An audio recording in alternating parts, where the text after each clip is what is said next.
दिल मारो गांडो होतु बजुवा नहीं सुधारी लेतुवा दिल मारो गांडो होतु बजुवा नहीं सुधारी लेतुवा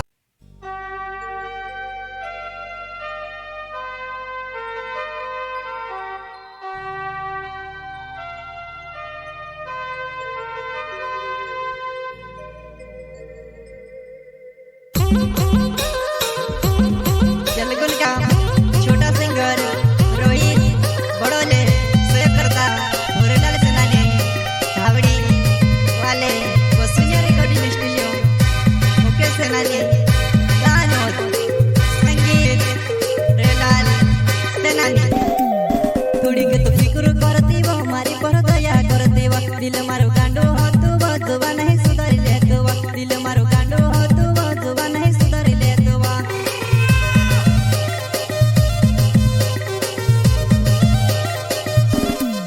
थोड़ी के तो फिक्र करती वो हमारी पर दया करती वो दिल मारो गांडो होतु बजुवा नहीं सुधारी लेतुवा दिल मारो गांडो होतु बजुवा नहीं सुधारी लेतुवा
मारी पर दया कर देव दिल मारो गांडो हो तू बदुआ नहीं सुधारी ले दुआ दिल मारो गांडो हो तू बदुआ नहीं सुधारी ले दुआ